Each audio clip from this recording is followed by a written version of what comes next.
வாடகையை கூட்டி கேட்டால் எவ்வளோ வேணாலும் கொடுக்க ரெடியாக இருக்கேன் அப்படிங்கிறான்.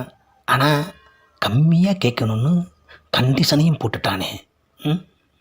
நாம் யோசித்து வச்சுருக்கிறதே கம்மி தான், இதுக்கு மேலே எப்படி கம்மியாக கேட்குறது?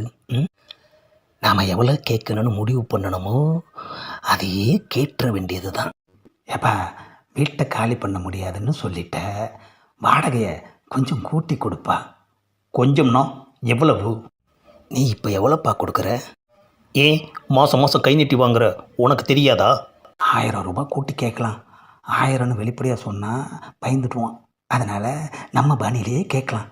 ஏப்பா, வாடகை ஏற்றி பல வருஷம் ஆச்சு, அதனால் இப்போ கொடுக்குற வாடகையோடு சேர்த்து ஒரு ரூபாய் சேர்த்து கொடு. ₹1 கூட்டி கேட்குறதுக்காகத்தான் 19 படிக்கட்டு ஏறி மேலே வந்தியா? வழக்கமாக 3000 ரூபா வாடகை கொடுக்குறேன், ₹1 சேர்த்து 3001 ரூபாயா கொடுத்துட்றேன், போதுமா? என்னது ₹1? மறுபடியும் தப்பாக புரிஞ்சுக்கிட்டானே ஐயா. ஏப்பா, நான் கேட்டது வெறும் ₹1 இல்லை, 1000 ரூபாய். என்னால் வருஷ வாடகையெல்லாம் தர முடியாது. என்னது வருஷ வாடகையா? ஏப்பா, நான் கேட்டது மாத வாடகை தான்பா. பல வருஷமாக வாடகையே ஏற்றலை, அதான் மொத்தமாக கொஞ்சமாக ஏற்றிருக்கேன். மொத்தமாக கொஞ்சமாக அதெல்லாம் எனக்கு தெரியாது. நியாயமா நீ கேட்ட அந்த ₹1 சேர்த்து நான் கொடுத்துட்றேன். வேண்டாண்ணா விட்டுடு, சும்மா குடியிருக்கக்கூடாதுன்னு மாதம் ஒரு அமௌண்ட் கொடுத்தா கூட்டியாக கேட்குற? அப்போ வாடகையை கூட்டி தரமாட்டேன். இதுதான் உன் முடிவா? அதான் போன தடவையே என்னோட முடிவு சொல்லிட்டேனே. அது போன தடவை. ஆமாம், இந்த தடவையும் அதே முடிவு தான். என் கல்யாணி எனக்காக வெயிட் பண்ணிகிட்ருப்பா, நான் கிளம்புறேன், வரட்டுமா? போன தடவை வீட்டை காலி பண்ண முடியாதுன்னு சொன்னான், இந்த தடவை வாடகையை கூட்டி கொடுக்க முடியாதுன்னு சொல்கிறான். இவன் சரிப்பட்டு வரமாட்டான். விட்டா வீட்டையே சொந்தம் கொண்டாடிடுவான். ஆமாம், உன்னை எப்படி இந்த வீட்டை விட்டு கிளப்புறேன்னு பாரு. நான் வைக்கிற வீட்டில் துண்டைக்கானம் துணியைக்கானம்னு நீ தெரிச்சு ஓடணும். ஆமாம், வர வர எல்லாருக்கும் ஹவுஸ் ஓனர்ன்ற பயமே இல்லாமல் போயிடுச்சு. ஆமாம், ஏதோ 4 காசு வருமேன்னு வீட்டை கட்டி வாடகைக்கு விட்டால் இவனுங்க குடியிருந்துட்டு நம்மளையே வச்சு செய்கிறானுங்களே ஐயா. இவனை இப்படியே விட்டால் சரிப்பட்டு வராது. இதுக்கு ஒரு முடிவு எடுத்தே ஆகணும். அட என்னது இது மாமா, எப்போ பார்த்தாலும் சோகத்தோடய உக்காந்துருக்கிறாரு. ஏன் மாமா, வாடகையை கூட்டி கேட்டிங்களா? அந்த தம்பி என்ன சொன்னிச்சு? 1000 ரூபாய் கூட்டி கொடுன்னு கேட்டால் பயந்துடுவான்னு நினச்சி பெரிய மனுஷன் பாணியில் ₹1 சேர்த்து கொடுன்னு சொன்னேன். அவன் என்னடானா அதை ₹1 நினச்சிக்கிட்டு ஒரே ₹1 வாடகை ஏற்றித்தரேன்னு சொல்லிட்டு போயிட்டான். நீங்களாவே வாயை கொடுத்து மாட்டி போட்டீங்க. அவனை காலி பண்ணிட்டு தான் மொதல் வேலையே. அது பேச வந்த தம்பியே அந்த வீட்டில் இருக்கட்டுமேங்க. விட மாட்டேன்டி, என்ன அவமானப்படுத்தினவனை காலி பண்ண வைக்காம விட மாட்டேன். இது எதில் போய் முடிய போகுதோ பொறுத்திருந்து பாரடி. பூசாரியை பார்த்து இந்த வீட்டை விட்டு அவனை காலி பண்ணுறதுக்கு ஒரு திட்டம் போட வேண்டியது தான். 1 hour later. என்ன பூசாரி, நான் சொன்னது புரிஞ்சதா? என்ன யாருன்னு நினச்சிங்க?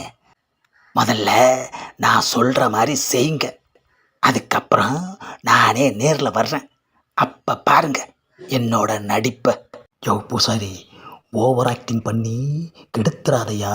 குடியிருக்கிறவன் ஏடா ஊடமானவன். ஆமாம், குண்டக்க மண்டக்க கேள்வி கேட்பான், சமாளிக்கணும், புரியுதா? இந்த சடையாண்டி அவ்வளோ சீக்கிரமாக ஒத்துக்க மாட்டான். ஒத்துக்கிட்டா அது ஓவர்னு அர்த்தம். சரி, என்னமோ சொல்கிறேன்னு சொன்னியே, அதை சொல்லு பூசாரி.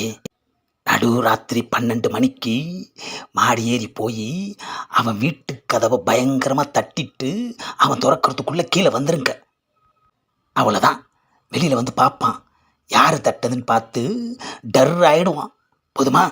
அப்போ 12 மணிக்கு பேய் மாதிரி போய் அவன் வீட்டு கதவை தட்ட சொல்கிறீங்க. கண்டிப்பாக தட்டுறேன். யோ, உன்னை நம்பிதாயா இருக்கேன். நம்பிட்டீங்கல்ல, அட்வான்ஸை கொடுத்துட்டு கிளம்புங்க. என்னது அட்வான்ஸா? யோ, அவனை காலி பண்ண வையா, மொத்தமாக சேர்த்து தர்றேன், போதுமா?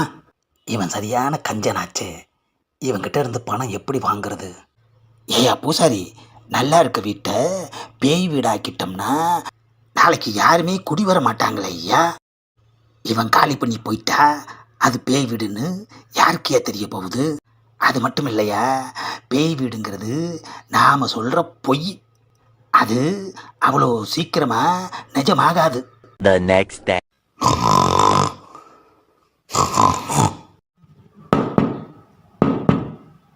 என்னது, கதவு தட்டுற சத்தம் கேட்குது. மணி 12 ஆகுது.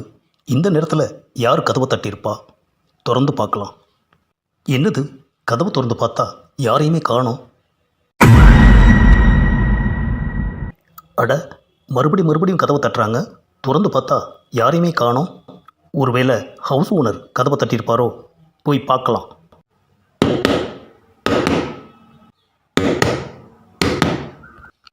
பேய் மாதிரி போய் அவன் வீட்டு கதவை தட்டிட்டு நான் வந்தா நம்ம வீட்டு கதவை யாரோ தட்டுறாங்களே. யாரா இருக்கும்? நான் மாடியில் குடியிருக்கிறவன் வந்திருக்கேன். ஆஹா, பேய் நினைச்சு பயப்படுவான்னு நினைச்சா பேய் மாதிரி திரும்ப வந்து நம்ம வீட்டு கதவையே தட்டுறானே ஐயா. துறக்கவே கூடாது, துறந்தா கதையே கந்தலாயிடும்.